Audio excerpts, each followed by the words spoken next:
అపోస్తలుడైన పౌలు గారు పరిశుద్ధాత్మ ప్రేరణతో రాస్తూ, వివాహము అన్ని విషయములలో ఘనమైనదిగా ఉండాలి అన్నాడు. ఎందుకు వివాహము ఘనమైనదిగా ఉండాలి అని దేవుడు కోరుకుంటున్నాడు అంటే, దేవుని సంకల్పం వివాహము ద్వారా నెరవేరుతుంది కనుక. వివాహము ద్వారా తరతరాలు భూమి మీదికి రాబోయే దేవుని ప్రణాళిక నెరవేరుతుంది గనుక. అలాంటప్పుడు ఈ వివాహము ఎలా జరగాలి? ఈ వివాహము దేవుని సంకల్పమై ఉండాలి అన్న ఆలోచన తల్లిదండ్రులుగా రావాలి. వివాహము కొరకు సిద్ధపడుతున్న యవనస్తులలో ప్రధానంగా ఉండాలి. ఎందుకంటే ఒక కుటుంబ వ్యవస్థకు పునాది వివాహమైనప్పుడు, ఆ వివాహములో దేవుడు లేకపోతే ఆ కుటుంబం ఎలా ఉంటుంది? ఆ కుటుంబంలో ఉన్న పిల్లలు ఎలా ఎదుగుతారు? రాబోయే ఎలాంటి తరాలు భూమి మీదకి వస్తాయో దయచేసి మీరు ఆలోచించండి. పాత నిబంధన గ్రంథంలో దేవుడు ఇశ్రాయేలీలను అన్యజనులతో మీరు వివాహ బంధములోనికి వెళ్ళొద్దు అంటాడు. వెళ్ళొద్దు. ఏమండి, వివాహం స్త్రీ పురుషుల మధ్య అయితే దేవుడు ఎందుకు మీరు అన్యజనులను వివాహం చేసుకోవద్దని అంత ప్రత్యేకంగా రాయించాడు? అంత ప్రత్యేకంగా ఎందుకు రాయించాడు? మీరు ఆలోచించండి. అంటే ఒక ఘనమైనదిగా ఉండాల్సింది ఘనముగా జరగాలి అని దేవుని తలంపులు వివాహ వ్యవస్థలోనికి వచ్చాయి అని మనం అర్థం చేసుకోవాలి. ఈరోజు వివాహం అనేది మనుషుల చేత కొనసాగింపబడుతుందేమో కానీ దేవుడు దానిని ప్రారంభించాడు అని మనం మర్చిపోకూడదు. ఆదికాండము 1వ అధ్యాయము, ఆదికాండము 1వ అధ్యాయం, దయచేసి లేఖనాన్ని చూడండి. ఆదికాండము 1వ అధ్యాయము, క్షమించండి 2వ అధ్యాయము 22వ వచనాన్ని దయచేసి చూడండి. ఆదికాండము 2వ అధ్యాయము 22వ వచనం. తరువాత దేవుడైన యెహోవా తాను ఆదాము నుండి తీసిన ప్రక్కటెముకను స్త్రీనిగా నిర్మించి ఆమెను ఆదాము నొద్దకు తీసుకుని వచ్చెను. అప్పుడు ఆదాము ఇట్లనెను, నా ఎముకలలో ఒక ఎముక, నా మాంసములో మాంసము, ఇది నరులలో నుండి తీయబడిను గనుక నారి అనబడును. కాబట్టి పురుషుడు తన తండ్రిని తన తల్లిని విడిచి తన భార్యను హత్తుకొనును, వారు ఏక శరీరమై ఉందురు. వారు ఏక శరీరమై ఉందురు. వివాహ వ్యవస్థలోనికి దేవుని తలంపులు వచ్చాయి. అందుకే ఆదాము నుంచి ప్రక్కటెముకను తీసి స్త్రీనిగా నిర్మించి వారిని వివాహ బంధముతో ఒకటి చేశాడు. తర్వాత కాలాలలోనికి వెళ్ళగలిగితే వివాహాన్ని గురించి ఇశ్రాయేలీల మధ్య పెడుతూ మీరు అన్యులలోనికి వెళ్ళొద్దు అని దేవుడు మాట్లాడుతున్నాడు. అంటే ఆయనకు ఒక బలమైన ఉద్దేశం ఉంది. అది ఘనమైనదిగా ఉండాలి అని దేవుడు కోరుకుంటున్నాడు. ఎందుకు అని లేఖనాలలోనికి వెళ్ళి మనం చూడగలిగితే నెహెమ్యా గ్రంథము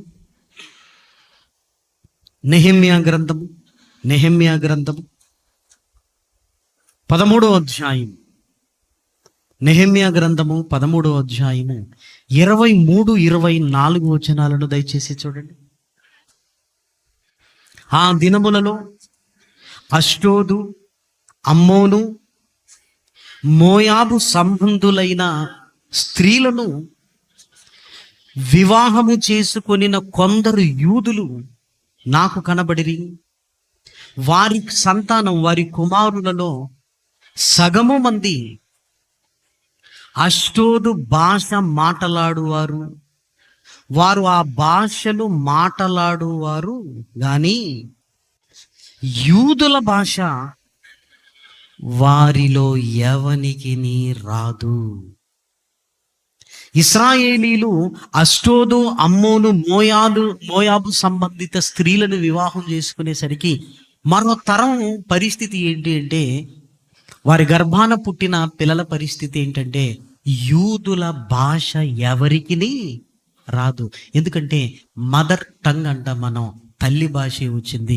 యూదుల భాష రాలేదు అంటే మరొక తరం దేవునికి దూరం అయిపోయింది. అందుకే దేవుడు వద్దు, మీరు అన్యులను వివాహం చేసుకోకూడదు అని రాశాడు. ఇక్కడ నెహెమ్యా గ్రంథంలో దేవుడు ప్రవక్త ద్వారా వారిని గద్దిస్తున్నాడు. ఎందుకు ఇలా చేశారు మీరు? తద్వారా దేవుణ్ణి ఎరుగని వారు, తద్వారా అసలు యూదుల భాష మాటలాడని వారు వారి సంతానంగా పుట్టారంటే మీరు ఆలోచించండి. దేవుడు వివాహ వ్యవస్థను పెట్టి తరతరాలకు తన భావాలను తీసుకుని వెళ్ళి ఒక వారధిగా ఉండాలని కోరుకుంటున్నాడు. అందుకే అన్ని విషయములలో వివాహము ఘనమైనదిగా ఉండాలి అని దేవుడు కోరుకుంటుంటే, ఏమండి, దేవుడు తలంపుల్లో ఇంత ఉన్నత స్థానంలో ఉంటున్న ఈ వివాహ వ్యవస్థలోనికి దుష్టుడు రాకుండా ఉంటాడా? దేవుడు అవునంటే కాదు అంటాడు, దేవుడు కాదంటే అవును అంటాడు.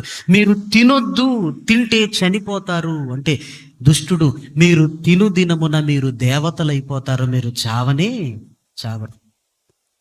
ఘనముగా ఉండాలి అని దేవుడు దేనినైతే చూపిస్తున్నాడో ఆ ఘనమైన వ్యవస్థలోనికి దుష్టుడు రంగప్రవేశం చేసి తరతరాలను నిర్వీర్యం చేయడానికి వివాహ వ్యవస్థను వాడుకుంటున్నాడు అని నిజంగా సమాజాన్ని చూడగలిగితే మనకి ఎన్నో సందర్భాలు కళ్ళకు కట్టినట్లుగా మనకు అర్థమవుతుంటాయి. ప్రేమన వాట్ల వివాహంలోనికి ధనం వచ్చేసింది. వివాహంలోనికి ఆ ధనము వల్లే వివాహ వ్యవస్థ అవస్థలు పడుతుంది. అంతేకాదు, ఆ వివాహం జరగడానికి దేవుని సంకల్పాన్ని పక్కన పెట్టి ఈరోజు సమాజంలో మనకు కనపడుతుంది ఏంటంటే, ఇద్దరి మధ్య వివాహం జరగడానికి ప్రేమ పునాదిగా ఈరోజు కనపడుతుంది, దేవుని సంకల్పం కనపడటం లేదు. అమ్మాయి అబ్బాయి ఇద్దరు ప్రేమించుకున్నారట. ప్రేమించుకుంటే ఏంటి, తల్లిదండ్రులకి పెళ్లి చేయాలి. తల్లిదండ్రుల మీద ఒత్తిడి.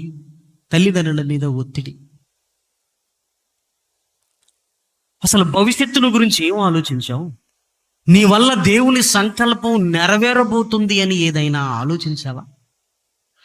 వర్తమానంలో ఆకర్షణను పుట్టిన ప్రేమను బట్టి వివాహ బంధంలోనికి వెళ్ళాలి అని ఈరోజు యువత భావిస్తుంది.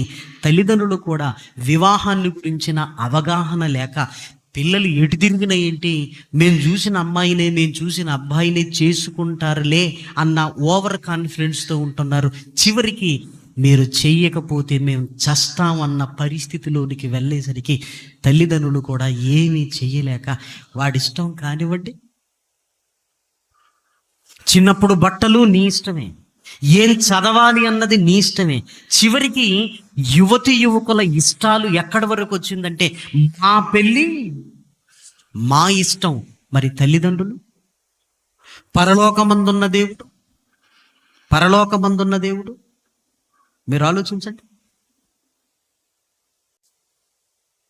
ప్రేమ తల్లిదండ్రులు చూపిస్తే ఆ ప్రేమను ఆసరాగా చేసుకొని నువ్వు వివాహం చేయకపోతే నేను చచ్చిపోతానని వాళ్ళని బెదిరించి మానసిక క్షోభకు గురి చేసి, ఇదిగో మేము బాగుంటామని నమ్మబలికి చివరికి ఏమీ చెయ్యలేని స్థితిలో ఈరోజు తల్లిదండ్రులు పిల్లల వివాహ విషయంలో కూడా ఆనందంగా లేరు. ప్రేమ దేవుని పిల్లలారా, ఆనందంగా లేరు. భూమి మీద ఉంటున్నా కనిపిస్తున్నా నీ తల్లిదండ్రులే నీ వివాహ విషయంలో ఆనందంగా లేరు అన్నప్పుడు పరలోకమందున్న కన్నతనుడి గురించి ఆలోచిస్తావా? ఆలోచించు. నీ వివాహం దేవుని సంకల్పంగా జరగాలన్న ఆ ఆరాటం నీలో ఏమైనా ఉందా? మీరు ఆలోచించండి. ఘనమైనదిగా ఉండాలని దేవుడు చెబితే ఆ ఘనమైన దానిలోనికి వచ్చింది. దేవుని సంకల్పాన్ని పక్కన పెట్టి ఆకర్షణతో ప్రేమను పుట్టించి, ఇదిగో మీ వివాహ బంధం బాగుండాలి అంటే ప్రేమ కలిగి ఉండాలి, ఒకరినొకరు తెలుసుకోవాలి, ఒకరినొకరు అర్థం చేసుకోవాలి, ఆ అవకాశం ఉంటే కొన్ని సంవత్సరాలు సహజీవనం చెయ్యాలి అని వ్యభిచారులుగా, వేశ్యాసంగులుగా మార్చేసి వివాహ వ్యవస్థలోనికి వెళితే ఆ వివాహం నిలబడుతుందా? ఆ కుటుంబం ఆశీర్వాదకరంగా ఉంటుందా? దయచేసి మీరు ఆలోచించండి.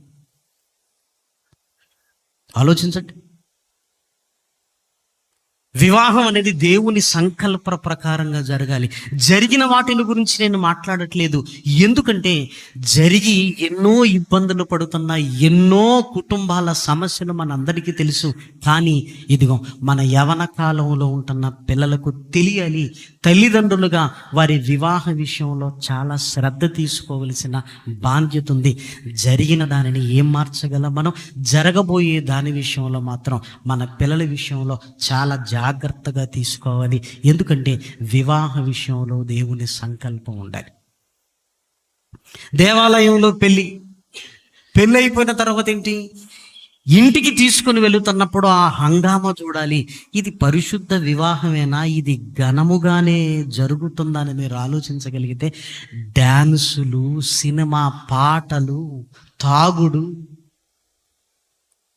నిజం చెప్పండి, దేవుని నామాన్ని నలుదిక్కుల మధ్య సమాజంలో అవమానపరిచి ఇంటికి వెళ్ళి దేవా మా కుటుంబాన్ని దీవించు అంటే నీ కుటుంబం దీవింపబడుతుందా?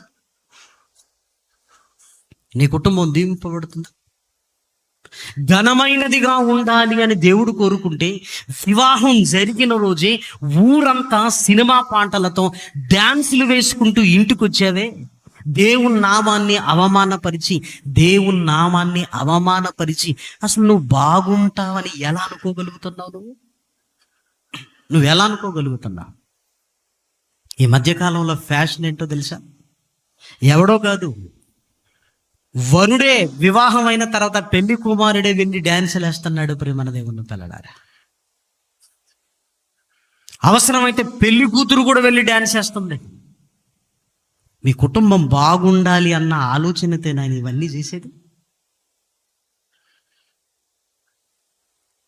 మరలా ఏమీ తెలియనట్టు ఆదివారం కొత్త బట్టలు వేసుకొని అయ్యగారు ముందుకొచ్చి తలకాయ దించుకొని మా అంత గొప్ప వాళ్ళు ఏం లేదు, మీ ప్రార్థన ఆశీర్వాదం మాకు కావాలి సార్ అంటాడు. ఆల్రెడీ దయ్యాన్ని తీసుకొని వచ్చారు కదా, నిన్నంతా దయ్యపు ఆశీర్వాదమే ఉంది కదా, లేక మళ్ళీ దేవుని ఎందుకు? తల్లిదండ్రులు చెప్పలేకపోతున్నారు. మాకు డీజే కావాలట. డీజే ఎందుకు డీజే?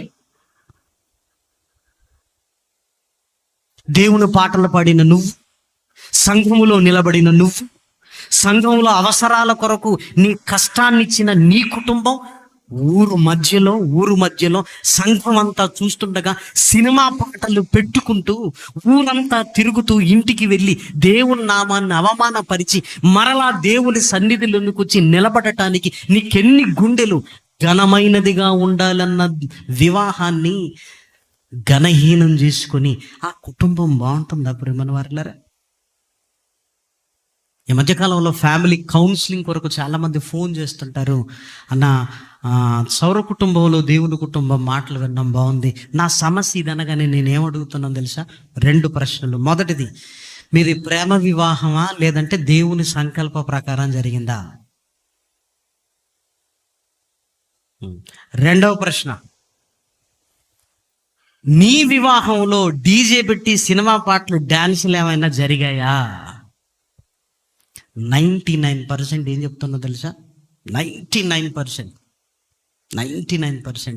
మాది ప్రేమ వివాహం. ఇదిగో మా వివాహంలో కూడా డీజే పెట్టుకున్నాం మేము. ఇంకా మీరెందుకు బాగుంటారు? ఇంకా మీరెందుకు బాగుంటారు? తల్లిదండ్రులు అవసరం లేదు. ఏంది? తల్లి వండి పెట్టడానికి కావాలి, తండ్రి డబ్బులు ఇవ్వడానికి కావాలి.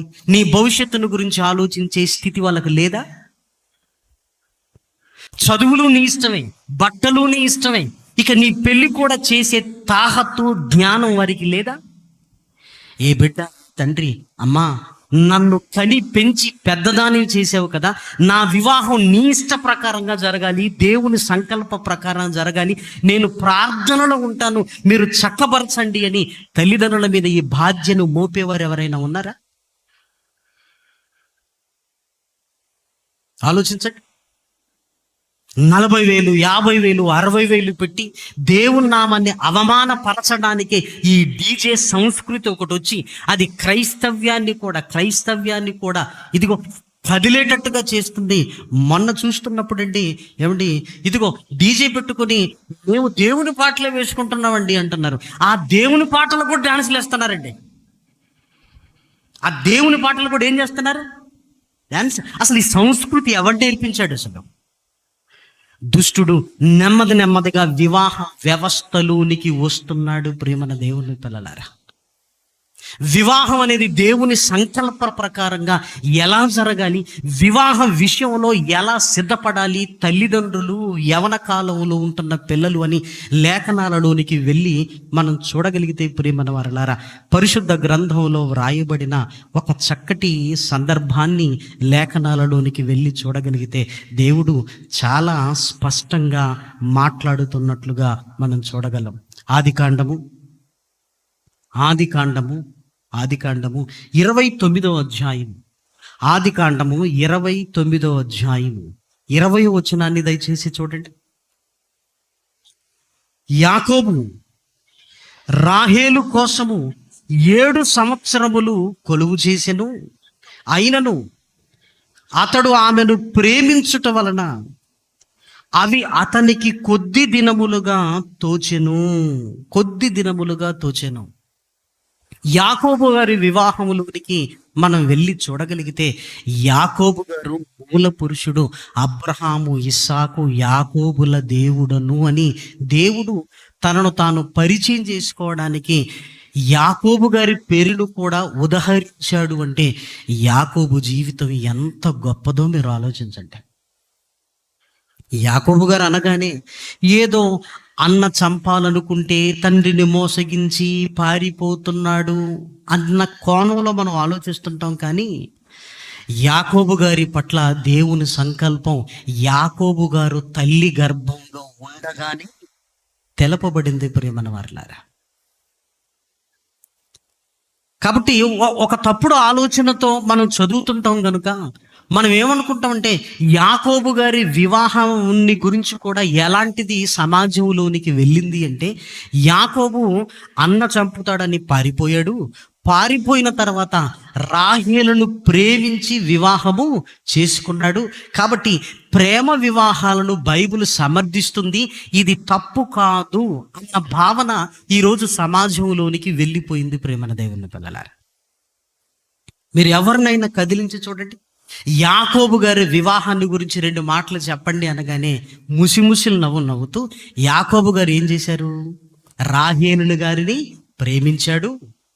ప్రేమించి ఆమె కోసం 7 సంవత్సరాలు కొలువు చేశాడు అని ఈ కోణాన్ని సమాజంలో అనేకులు మాట్లాడటం వల్ల, ఏమండి, మన భావాలకు ఈ మాటలు దగ్గరగా ఉండటం వల్ల ఏం జరిగిందంటే, యువతలో కూడా చిన్ననాటి నుంచే ఒక ఆలోచన బలపడుతుంది. ఏంటంటే, యాకోబు గారు ప్రేమ వివాహం చేసుకున్నాడు గనుక మేము ప్రేమ వివాహం చేసుకోవటంలో తప్పు లేదు అన్న భావన ఈరోజు క్రైస్తవ సమాజంలో యువతలో ఉంది. తల్లిదండ్రులు కూడా పిల్లల్ని గద్దించకుండా వాళ్ళ ఇష్టం, వాళ్ళ జీవితం, బైబిల్లో యాకోబు గారు రాహేలును చేసుకోలేదని చాలా చిన్నగా మాట్లాడటం అనేది మనం చూస్తుంటాం. అయినా యాకోబు గారి జీవితాన్ని మనం ఆలోచించగలిగితే, ఏమండి, ప్రేమ వివాహాన్ని చేసుకుని ఏదో దేవుని సంకల్పంలో లేకుండా ఆయన ముందుకు వెళతాడని ఎలా అనుకోగలం? చెప్పండి.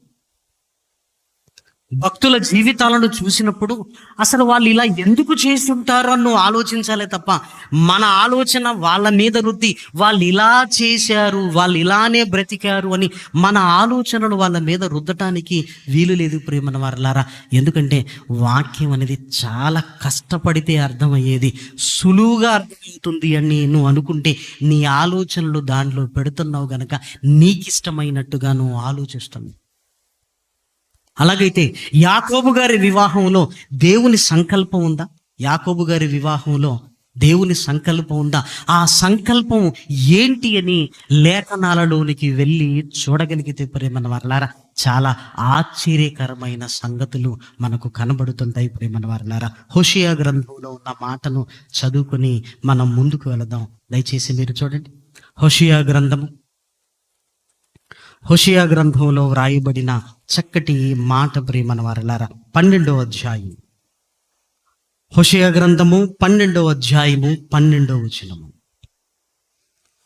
యాకోబు తప్పించుకొని సిరియా దేశములోనికి పోయెను, భార్య కావలనని ఇశ్రాయేలు కొలువు చేసెను. భార్య కావలనని అతడు గొర్రెలు కాచెను. ఇక్కడ చాలా జాగ్రత్తగా ఆలోచించగలిగితే ఆయన సిరియా దేశమునకు వెళ్ళెను. ఎందుకు వెళ్ళాడు అంటే భార్య కావలనని. అక్కడికి ఊరికే వెళ్ళట్లేదు, భార్య కావాలనని వెళుతున్నాడు. అసలు వెళ్ళేటప్పుడు రాహేలు కోసం వెళుతున్నాడని మనం ఊహించగలమా? రాహేలు కోసం వెళుతున్నాడని మనం ఊహించగలమా? ఈయన మైండ్లో రాహేలు లేదు, భార్య కావాలి అన్న ఆలోచనతో వెళుతున్నాడు. భార్య ఎవరు అన్నది చాలా చిన్న విషయం, భార్య కావాలి అన్న ఉద్దేశంతో వెళుతున్నాడు ప్రేమల వారిలో. ఇక్కడ మీరు చూడండి, భార్య కావాలని కొలువు చేశాడు, భార్య కావాలని గొర్రెలు కాశాడు. రాహేలు అన్నది మైండ్ది కాదు ఇది. ఏమంటే భార్య ఎందుకు కావాలి? భార్య కొరకు ఎందుకు కొలువు చేయాలి? భార్య కొరకు కొలువు గొర్రెలు ఎందుకు కాచాడు? ఇక్కడ సెన్స్ ఆలోచించగలిగితే, ఇదిగో భార్య కొరకు ఆయన కొలువు చేశాడు, గొర్రెలు కాచాడంటే ఆయన జీవితంలో భార్య అంత ఇంపార్టెంటా?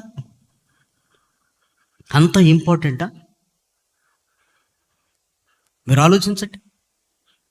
మనం ఏ కోణంలో ఆలోచిస్తున్నామంటే, ఈయన అక్కడికి వెళ్ళాడు, వెళ్ళగానే రాహేలును చూశాడు, సౌందర్యవతి, అంతే, వెంటనే ప్రేమించాడు, వెంటనే అక్కడే ఉండి వివాహం చేసుకున్నాడు. అంటే తన ఇష్ట ప్రకారంగా ముందుకు వెళ్ళాడు అన్న భావన మనలో ఉంది. అది ముమ్మాటికి తప్పే ప్రేమన దేవుని పిల్లలారా. భక్తుల జీవితాలు నీకు అర్థం కానంత ఎత్తులో గొప్పగా ఉంటాయి.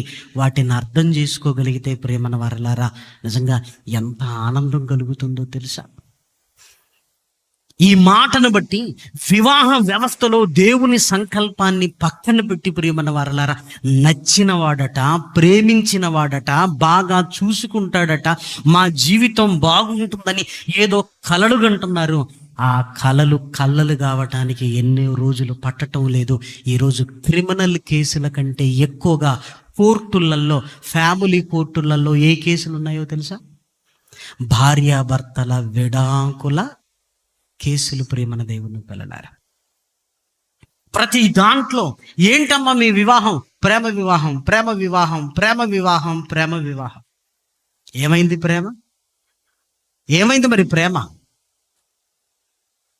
పెళ్లి దాకా తీసుకుని వస్తుంది, పెళ్లి తర్వాత ఆ ప్రేమలు కనుమరుగైపోతుంది. తల్లిదండ్రుల ప్రమేయం లేకపోయేసరికి నచ్చజెప్పేవారు లేరు.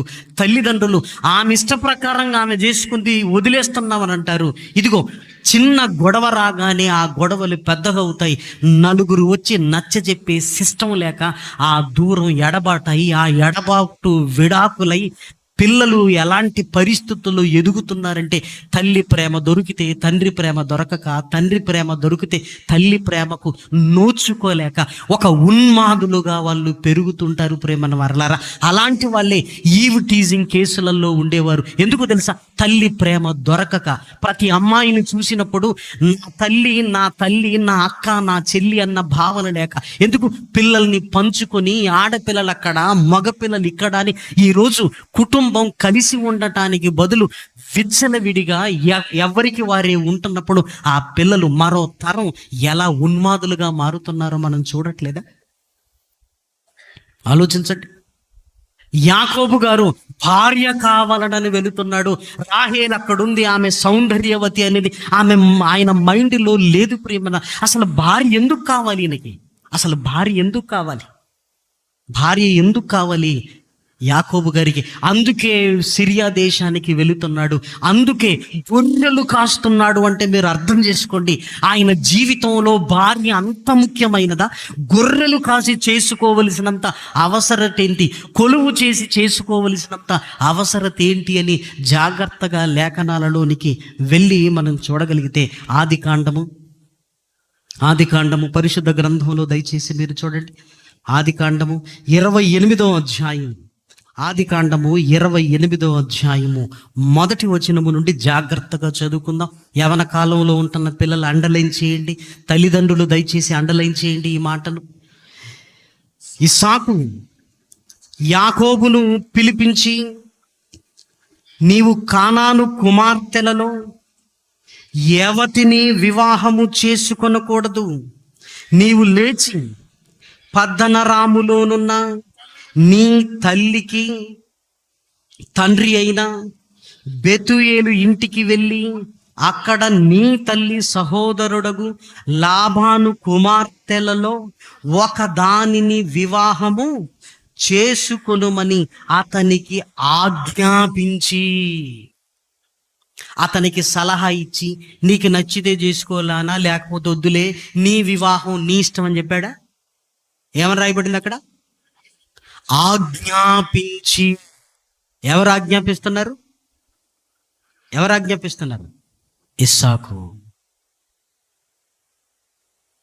ఇస్సాకు ఆజ్ఞాపిస్తున్నాడు. ఏమంటే ఆశీర్వాదాలు దొంగిలించాడు అన్న సంగతి తెలిసినా తండ్రికి యాకోబుని పిలిపించి చెడామడ తిట్టాలా వద్దా? చెప్పండి, చెడామడ తిట్టాలా వద్దా? కానీ దేవుని సంకల్పం యాకోబు గారి మీద ఉంది అని అర్థం చేసుకున్నాడు. ప్రేమను వర్లారా, యాకోబు ఇలా రారా, ఇదిగో దేవుని సంకల్పం నీ ఎడల ఉంది. మీ అమ్మ దానికి పూనుకుంది, నిన్ను నా దగ్గరికి పంపించింది. కడుపులో ఉండగానే దేవుని సంకల్పం తెలవపడిందిరా. దేవుని సంకల్పం నీ వల్ల నెరవేరబడాలి అంటే నీ వివాహము ఘనమైనదిగా ఉండాలి. అది ఘనమైనదిగా ఉండాలి అంటే ఇదిగో నేను చెప్పింది నువ్వు చెయ్యాలి. నీ తల్లి సహోదరుడగు లాబాను కుమార్తెలలో ఒక దానిని వివాహము చేసుకొనిమని అతనికి ఆజ్ఞాపించి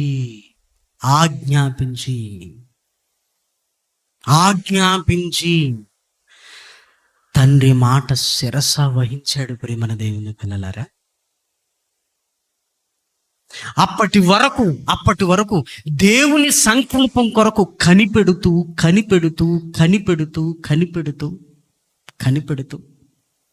ఎందుకంటే ఏశావుకు అప్పటికే వివాహం అయినట్లుగానే లేఖనం సెలవిస్తుంది. దయచేసి మీరు చూడండి 27వ అధ్యాయం 46వ వచనాన్ని దయచేసి చూడండి. మరియు రిబకా ఇస్సాకుతో, హేతు కుమార్తెన వలన నా ప్రాణము విసికినది, ఈ దేశస్థురాన్రైన హేతు కుమార్తెలలో వీరి వంటి ఒకదానిని యాకోబు పెండ్లి చేసుకునిన ఎడల నా బ్రతుకు వలన నాకేమి ప్రయోజనము?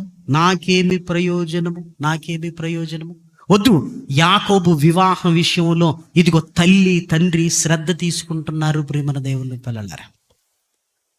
ఇంకా మీరు చూడగలిగితే 28వ అధ్యాయము దయచేసి చూడండి. 7వ వచనం. యాకోబు తన తల్లిదండ్రుల మాట విని పద్దనరామునకు వెళ్ళిపోయినని ఏశావు తెలుసుకునినప్పుడు, ఇదిగాక కానాను కుమార్తెలు తన తండ్రి అయిన ఇస్సాకునకు ఇష్టురాండ్రు కారని ఏశావునకు తెలిసినప్పుడు, ఏశావు ఇష్మాయేలు నొద్దకు వెళ్ళి తనకున్న భార్యలు గాక అబ్రహాము కుమారుడైన ఇష్మాయేలు కుమార్తెను నెబయోతు సహోదరి అయిన మహలతును కూడా పెళ్లి చేసుకుని తనకున్న భార్యలు కాకుండా, అంటే అప్పటికే ఏశావుకు వివాహం అయింది. ఏశావు వివాహం వల్ల కుటుంబం అనేది అస్తవ్యస్తం అవుతుంది. ఒక మాటలో చెప్పాలి అంటే రెబెకా గారు ఏమంటుందంటే, నేను బ్రతుకుట నాకు ప్రయోజనం ఏముంది?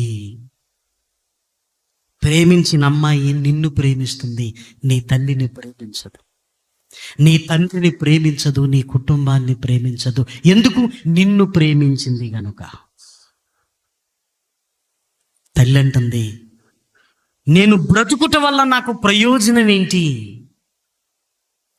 ప్రేమించుకునేటప్పుడు ఇద్దరే మాట్లాడుకుంటారు. వివాహం తర్వాత 2 కుటుంబాలు కలిసి ఉండాలి.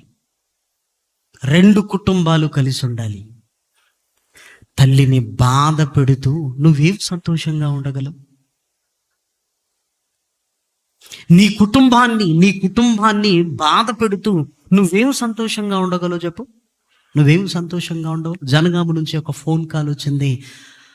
శాశ్వత ప్రేమ టీవీ కార్యక్రమం తర్వాత ఒక 30 సంవత్సరాల అతను మాట్లాడుతున్నాడు అని ఆ వాక్యం విన్నాను. చాలా సంతోషం అవుతుందని ఏడుస్తున్నాడు. ఏంటి అంటే, అన్నయ్య మాది మంచి కుటుంబం అన్న, అమ్మ నాన్న చెల్లి నేను. ఏం జరిగిందో తెలియదన్నా, దేవుణ్ణి నమ్ముకున్నవారే.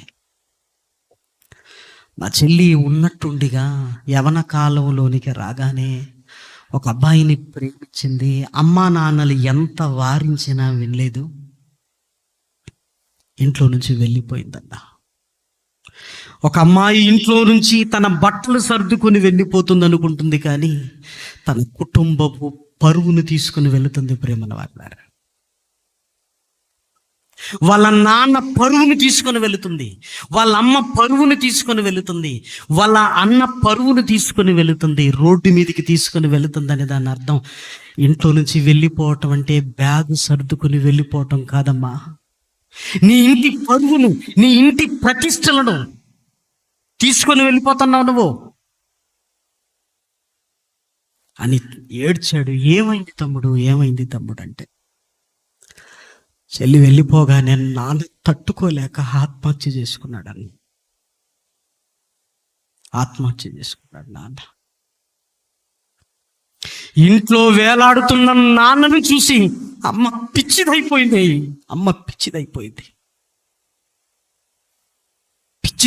అమ్మ. వేలాడుతున్న నాన్న శవాన్ని చూసి తట్టుకోలేక అమ్మకు మైండ్ పనిచేయట్లేదు అన్న. ఏంది మంచి కుటుంబం.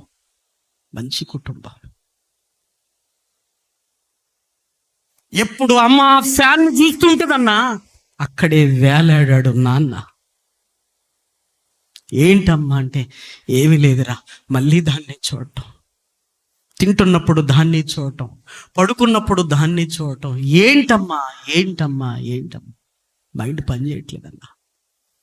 ఇదిగో బాగున్న నేను తాగుబోతున్నాయని పోనీ వెళ్ళిపోయిన చెల్లి బాగుందంటే, ఇదిగో నువ్వు వచ్చేటప్పుడు ఖాళీ చేతులతో వచ్చావు, నువ్వేం తీసుకురావాలని అత్తింటి వాళ్ళ ఆ పోరు తట్టుకోలేక ఇంటికి రాలేక సతమతం అవుతుంది. చేసుకున్నవాడు ఇదిగో భరించాల్సిందే అంటున్నాడు. ఆ ప్రేమ ఇప్పుడు లేదన్నా. ఏంటి మా కుటుంబం ఇలా అయింది? ఒక్క తప్పుడు నిర్ణయం చూసారా ఎంత భయంకరమైనదిగా మారింది. నిన్ను కష్టపడి కడుపు చీల్చుకొని కన్న నీ తండ్రిని పెళ్లి చేయలేదు ఎందుకు అనుకుంటున్నావు? నీ పెళ్లి చేయలేదా? తన రెక్కల కష్టంతో పోషించిన నీ తండ్రి నీకు పెళ్లి చేయలేని అసమర్థుడని నువ్వు ఎందుకు అనుకుంటున్నావు? నిన్ను వారికి ఇచ్చిన నీ కన్న తండ్రి నీ వివాహంలో, నీ పుట్టుకలోనే సంకల్పం ఉన్నప్పుడు, ఇదిగో నీ వివాహ విషయంలో దేవుడు జోక్యం చేసుకోవడాన్ని ఎందుకు అనుకుంటున్నావు? అసలు నీ గురించి నువ్వెందుకు ఆలోచిస్తున్నావు? నీ గురించి నువ్వెందుకు ఆలోచిస్తున్నావు? నీ గురించి నువ్వెందుకు ఆలోచిస్తున్నావు? నీ తల్లిదండ్రులు నీ గురించి ఆలోచించేవారు ఉన్నారు కదా.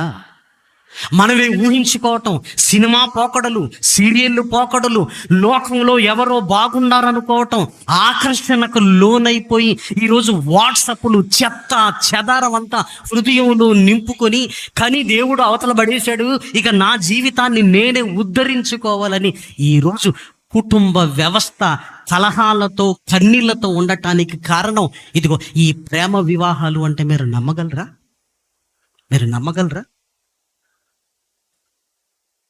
ఏశావు జీవితం భ్రష్టు పట్టిపోయింది. తల్లిదండ్రులను ఏడిపించి ఇంకేం బతుకుతాడంటే వీడు. అందుకే వ్యభిచారి, భ్రష్టుడు వాడు. ఎందుకు? నా తల్లిదండ్రులకు ఇష్టం కాదని తెలిసి కూడా వీడు వెళ్ళి వివాహం చేసుకున్నాడు ఏశావు. అందుకే ఏశావుని గురించి రాయబడిన మాట ఏంటో తెలుసా? భ్రష్టుడు, వ్యభిచారు, తల్లిదండ్రులను ఏడిపించడానికి పుట్టినవాడు. అందుకే వాడు మారు మనసు పొందని అవకాశము దొరకక విసర్జింపబడను. తల్లిదండ్రులను ఏడిపించిన వాడు ఇదిగో వద్దురా, నువ్వు మారు మనసు పొందుతానన్నా నాకు వద్దురా అన్నాడు. ప్రేమన దేవుని పిల్లలారా, దయచేసి చూడండి హెబ్రీలకు రాసిన పత్రిక, హెబ్రీలకు రాసిన పత్రిక 12వ అధ్యాయము 16వ వచనము 17వ వచనము. ఒక పూట కూటి కొరకు తన జ్యేష్ఠత్వపు హక్కును అమ్మివేసిన ఏశావు వంటి భ్రష్టుడైనను వ్యభిచారి అయినను ఉండునేమో అని జాగ్రత్తగా చూచుకొనుడు. వ్యభిచారి అయినను భార్యలు గాక తల్లిదండ్రులను ఇబ్బంది పెట్టడానికే మరల వివాహ బంధములోనికి వెళ్ళాడు. తల్లిదండ్రులను నేర్పించి ఏం సాధించాడు చెప్పండి? మారు మనసు పొందని అవకాశము దొరకక విసర్జింపబడనని మీరు ఎరుగుదురు కదా. మీకు తెలుసు కదా. అంటే యాకోబు గారి వివాహం ఏంటంటే, ఏశావు గారి వివాహ విషయంలో జరిగిన పరిస్థితులను చూసిన వాళ్ళు యాకోబు వివాహము దేవుని సంకల్ప ప్రకారంగా జరగాలని యాకోబు నువ్వు పిలిచి ఇస్సాకు నైనా చేయరని ఆజ్ఞాపిస్తున్నాడు. తండ్రి మాట శిరస వహిస్తున్నాడు. దీని వెనకాల ఏంటని మీరు ఆలోచించగలిగితే ఆదికాండము 28వ అధ్యాయం, ఆదికాండము 28వ అధ్యాయము 3వ వచనం. సర్వశక్తి గల దేవుడు ఇదిగో నీ వివాహము తరువాత నీ కుటుంబాన్ని ఆశీర్వదించి నీవు అనేక జనములగునట్లు నీకు సంతానాభివృద్ధి కలుగజేసి నిన్ను విస్తరింపజేసి నీవు పరవాసి అయిన దేశమును, అనగా దేవుడు అబ్రహామునికి ఇచ్చిన దేశమును నీవు స్వాస్థ్యముగా చేసుకొనున్నట్లు ఆయన నీకు, అనగా నీకును నీతో కూడా నీ సంతానమునకును అబ్రహామునకు అనుగ్రహించిన ఆశీర్వాదమును దయచేయునుగాక అని అతనిని దీవించి యాకోబును పంపేశాడని ఎలా ఉంది? పారిపో అనేది ఎలా ఉంది చెప్పండి? మనం ఏది మైండ్లో పెట్టుకున్నాం? పారిపోయిండు. ఏమండి, 12వ తేదీ మధ్యాహ్నం వరకు మనకు అయిపోతుంది. అందరూ సర్దుకొని వెళ్ళిపోతారు. చూసారా, పారిపోయారంటే ఏం బాగుంటుంది? మీటింగ్ అయిపోయింది, వెళ్ళిపోయారు అనేది ఎలా ఉంది? పారిపోయారు అనేది ఎలా ఉంది చెప్పండి? పంపివేశాను. ఎందుకు పంపివేశాడు? భార్య కొరకు వెళ్ళురా, భార్యను సంపాదించుకో. ఎందుకు? నీ వివాహము దేవుని సంకల్ప ప్రకారం జరగాలి. నీ వివాహము ద్వారా దేవుడు తరతరాలను ఈ భూమి మీదకి తీసుకొని రావాలి. నీ కుటుంబం ఆశీర్వదింపబడాలి. నీ కుటుంబము ఆశీర్వాద కారకులుగా నీ కుటుంబం ఉండాలని దీవించి పంపివేశాడు. వెళ్ళు నాయనా, వెళ్ళు. నిజంగా ఎంత గొప్ప మాట చూసారా? యాకోబును దీవించి పంపివేసెను. ఎంత అద్భుతమైన మాట! దీవించి పంపివేశాడు. మరి ఏశావు చంపుతాడని కాదు, ఆల్రెడీ ఆశీర్వాదాలు పొందుకున్నవన్నీ చంపే స్థితి ఉందా ఏశావుకు? మీరు ఆలోచించండి. పంపివేశాడు. వెళ్ళు నాయనా, వెళ్ళు. భార్య కొరకు వెళ్ళమంటున్నాడు. ప్రేమన వార్లారా, భార్య కొరకు నువ్వు వెళ్ళు. నీకంటూ ఒక కుటుంబం, నీవు ఆశీర్వదింపబడతావు. నీ నీ గర్భములో నుంచి జనపదములు వస్తాయి, జనాలు వస్తారు, తరతరాలు ముందుకు వెళతాయని ఆశీర్వదించి పంపాడు. ప్రేమన వారలారా, యాకోబు భార్య కొరకు అక్కడికి వెళ్ళాడు. ప్రేమన వారలారా, వెళ్ళిన తర్వాత ఏమండి, దేవుని సంకల్ప ప్రకారంగా నాయన నన్ను తీసుకుని వెళుతున్నావు, మా నాన్నగారు ఇదిగో నాకు ఇదో చెప్పాడు అనగానే అక్కడికి వెళ్ళగానే యాకోబు గారికి కనిపించింది ఎవరండి? ఎవరు కనిపించారు? రాహేలు కనిపించింది. అప్పుడు ఇది దేవుని సంకల్పం అనుకున్నాడు. ప్రేమన వారలారా, ఇది దేవుని సంకల్పం అనుకున్నాడు. ఇది దేవుని సంకల్పం అనుకున్నాడు. అందుకే ఇదిగో తల్లిదండ్రుల ఆజ్ఞను నెరవేర్చడానికి ఇదిగో కొలువు చేయడానికి సిద్ధపడ్డాడు. అవసరమైతే గొర్రెలు కాచాడు. ప్రేమన దేవుని పిల్లలారా, ఏమండి, యాకోబు రాహేలును ప్రేమించాడని చదువుతుంటున్నాం. ఎందుకు ప్రేమించాడు అంటే ఇది దేవుని సంకల్పం కనుక, తల్లిదండ్రుల ఆజ్ఞ గనుక. యవనస్తులారా, నీ వివాహ విషయంలో నీ తల్లిదండ్రుల సంకల్పం, దేవుని ఆలోచన లేకపోతే నీ కుటుంబం ఆశీర్వాదకరంగా ఎప్పటికీ మారదేమో. ఒక్కసారి నువ్వు ఆలోచించు. ఇప్పటికీ నీ తల్లిదండ్రులు ఉన్నారు, నువ్వు దేవుని మీద ఆధారపడు,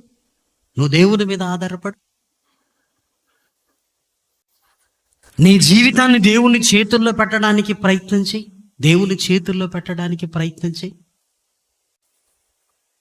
నీ వివాహ విషయంలో దేవుని సంకల్పం ఖచ్చితంగా ఉండి తీరాలి. ఏమండి, మాది ప్రేమ వివాహమే, కానీ అయిపోయిందంటే మోకరించి ప్రార్థన చేసుకోండి. నాయనా, ఇదిగో భార్యాభర్తలుగా జరిగింది ఏదో జరిగిపోయింది, మేము నీ కొరకు బ్రతకాలన్న ఆశపడుతున్నాం. లేదు, నీకు అనిపించింది నీ తల్లిదండ్రులతో షేర్ చేసుకో. అమ్మ, నాకు ఇలా అనిపిస్తుంది, నీ ఇష్టం. సేవకులతో షేర్ చేసుకో. ఇది దేవుని సంకల్పం అవునా కాదా? నీ తల్లిదండ్రుల ప్రమేయం లేనిది నువ్వు ముందుకు వెళ్ళడానికి వీలు లేదు. తల్లిదండ్రులను బలవంతంగా ఒప్పించకండి. ఎందుకంటే నీకంటే తెలివైన వారు, నీకంటే అనుభవజ్ఞులు, వాళ్ళకు తెలుస్తుంది. వాళ్ళు ఏం చేస్తారో తెలుసా? పెళ్లి సంబంధాన్ని చూసేటప్పుడట అటేడు తరాలు చూస్తారు. అంటే చూసారా, నీ నుంచి వచ్చే తరం మీద వాళ్ళకి ఎంత శ్రద్ధ చూసారా? మనమేం చూస్తాం? అమ్మాయి ఫోటోను చూడడానికే టైం సరిపోదు, అబ్బాయి ఫోటోను చూడడానికే టైం సరిపోదు. అంతే. ఇక 7 తరాలు ఏంది? ఆ 7 తరాలు కదా, మనం 7 ఫోటోలు తెప్పించుకొని ఆ అమ్మాయినే చూస్తుంటాం మనం కదా. యాకోబు గారు తండ్రి మాటను గౌరవించాడు. వెళ్ళిరా భార్య కొరకు. అలాగే నాన్న వెళ్ళాడు, భార్య కొరకు కొలువు చేశాడు. భార్య కొరకు ఏం రాయబడింది? గొర్రెలు కాచాడు. చేస్తామయ్యా, మా అమ్మాయినే 7 సంవత్సరాలు గొర్రెలు కాయి అన్నాడు అనుకోండి, పారిపోడు ఈ కాలంలో ఉన్న కుర్రోళ్ళు. మీరు ఆలోచించండి. కాబట్టి ప్రియమైన దేవుని పిల్లలారా, ఘనమైనది ఘనముగా ఉండాలి అంటే దేవుని సంకల్పంలో ఉండాలి. దేవుని సంకల్ప ప్రకారంగా ముందుకు వెళుతుండాలి. అందుకే యాకోబు ఇశ్రాయేలీయుడయ్యాడు. ఇశ్రాయేలీలలో ఇదిగో గోత్రకర్తలకు మూల పురుషుడయ్యాడు. ఆ గోత్రాలలో యూదా గోత్రం ఉంది. ఆ యూదా గోత్రంలో నుంచి ఎవరు వచ్చారు? మహనీయుడైన యేసుక్రీస్తు. ఇశ్రాయేలుల చరిత్ర అసలు చదవండి. అప్పుడు ఇప్పుడు ఇశ్రాయేలు చరిత్రను చూడండి. అసలు వాళ్ళ వైభవం, వాళ్ళ ఘనత, వాళ్ళ జ్ఞానము, వాళ్ళ ప్రభావము, దేవుడు నిలబెట్టిన విధానము, వారు చేసిన యుద్ధాలు, వారు గెలిచిన యుద్ధాల తీరుతెన్నులో ఆలోచించగలిగితే అసలు ఎవరండి అంటే, ఇదిగో భార్య కావాలని వెళ్ళిన ఆయన ఒక జనాంగానికి మూల పురుషుడై ఇంకా చరిత్రలో ప్రపంచ పటములో వారు ఉనికి కనపడుతుందంటే ఒక్క వివాహము దేవుని సంకల్ప ప్రకారంగా జరిగితే దాని తీరుతెన్నులు తరతరాలు ఎలా ముందుకు వెళుతున్నాయో మీరు ఆలోచించండి. మనం నాశనం అయిపోవడానికి ఒక్క వివాహం చాలు. ఏమండి, ఈ కుటుంబం, ఈ పెళ్లి జరిగిన తర్వాత మాకు మనశ్శాంతే లేదండి. మాకు మనశ్శాంతే లేదు ఈ పెళ్లి జరిగిన తర్వాత. చూసారా? ఎందుకు? దేవుని సంకల్పం ఏమైనా ఉందా? మళ్ళీ ఇద్దరు మాట్లాడుకుంటున్నారు, మన ఇద్దరం సేవ చేద్దాం, నువ్వు వాక్యం చెప్పు, నేను పాడుకుంటా. మొత్తం వీళ్ళు ఇష్టమని. మన వివాహం దేవుని కోసమే. నువ్వు వాక్యం చెప్పాలి, నేనేం చేయాలి? పాటలు పాడాలి. ఇక తల్లిదండ్రులు అవసరం లేదు. ఇక తల్లిదండ్రులు ఎందుకు గొరగారు మనకి? ఇక అమ్మా నాకు ఇలా అనిపిస్తుంది, ప్రార్థనలో పెట్టమ్మా, దేవుడు నీకు ఏది బయలుపరిస్తే అదే అని అడగలుగుతున్నావా? నాన్న నా ఉద్దేశం ఇది, అలాని ఇదిగో నేను మీకు చెబుతున్నాను, దేవుని చిత్తం, నేను ప్రార్థనలో ఉంటాను.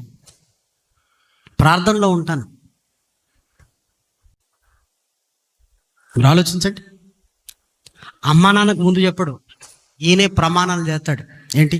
నువ్వు లేక నేను లేను, నేను లేక నువ్వు లేదు, ఇద్దరం కలిసి బతకటమా, లేకపోతే కలిసి రైలు పట్టాల మీద తలకాయలు పెట్టటమా? ఎవరు ఏమన్నా, ఎన్ని ఇబ్బందులు వచ్చినా పెళ్ళినాడు ప్రమాణాలు చేయబట్టి చేయరు, కానీ ఇప్పుడు మాత్రం కలిసి చచ్చిపోదాం. ఎవడొచ్చినా పర్వాలేదు, ఎవడు రావాల్సిన అవసరం లేదు. ఆల్రెడీ దుష్టుడు మీ మధ్య ఉన్నాడు, ఇంకెవడొస్తాడు? ఇంకెవడన్నా రావాలా? ఏమండి, ఇంకా ఆ మాయలో ఉంటే డ్రాప్ అయిపోండి. పని మన వారు దేవుని సన్నిధిలో ఉన్నారు. వద్దు నాయన, నీ చిత్తం, నీ ఇష్టం. ఇలాంటి ప్రేమ వివాహాల వల్ల సంఘాలు పాడైపోయిన ఉన్నవి. ఇలాంటి ప్రేమ వివాహాల వల్ల ఆత్మహత్యలు జరిగిన కుటుంబాలు ఉన్నాయి. ఇలాంటి వివాహాల వల్ల తెగ నరుక్కున్న కుటుంబాలు ఉన్నాయి.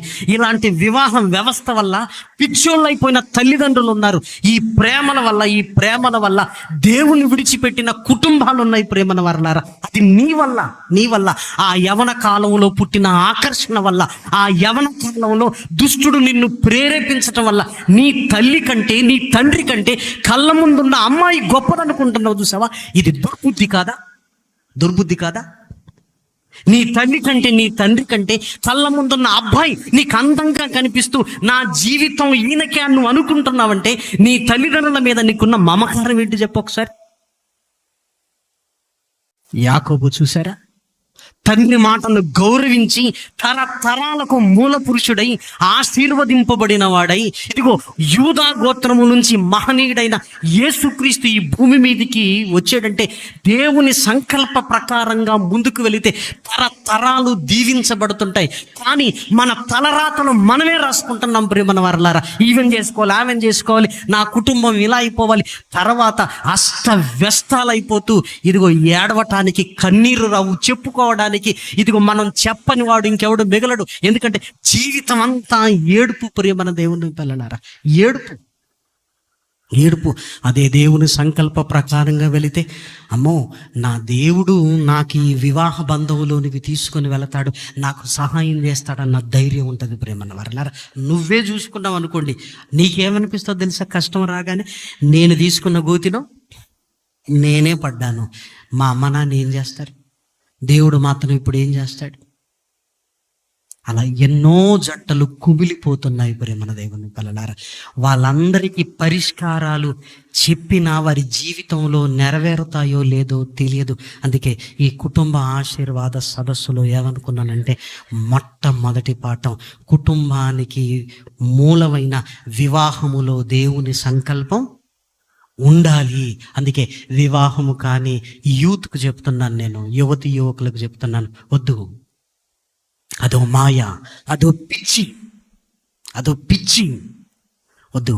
యవన కాలంలో కాడిని మొయ్యాలే తప్ప పాపపు భారాన్ని మీరు మొయ్యకూడదు.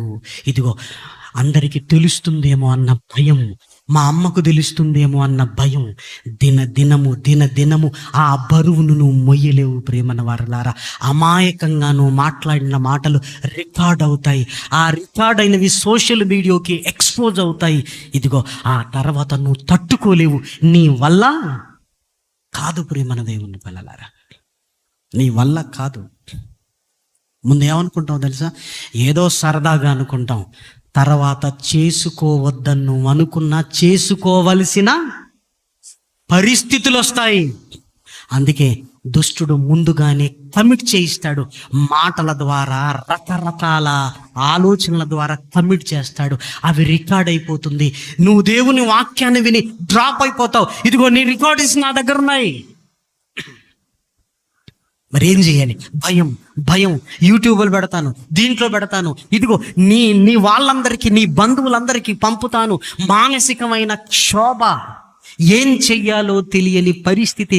ఇదిగో నీ జీవితాన్నే వాడి చేతిలో పెట్టినట్లుగా, ఆడమన్నట్లుగా ఆడాలి ప్రియమైన దేవుని పిల్లలారా. ఆ దౌర్భాగ్యపు పరిస్థితి ఒక అమ్మాయిగా నీకెందుకు? నీ పట్ల దేవుని సంకల్పం ఉంది. తరతరాల దేవుని సంకల్పం ఉన్నప్పుడు ఎందుకు తప్పటడుగు వేస్తూ తప్పు చేసిన దానిలా 10 మంది ముందు ఎందుకు తలదించుకోవాలి? అంత కర్మ నీకేం పట్టింది? అల్లారు ముద్దుగా మహారాణిగా నీ ఇంట్లో పెరుగుతున్నావు కదా. నీ నాన్న ఎప్పుడు కూడా ఏమంటున్నాడు తెలుసా? ఇదిగో మా ఇంట్లో మహారాణి అంటున్నాడు. ఇంకేం కావాలి? నా బంగారం అని పిలుచుకుంటున్నాడు కదా మీ నాన్న. ఆయనని ఎందుకు ఇబ్బంది పెట్టాలి? వద్దు ప్రియమైన వారలారా, అలాంటి ఆలోచనలు మన జీవితాలలో రావద్దు. ఒకవేళ వచ్చిందా, అయిపోయింది.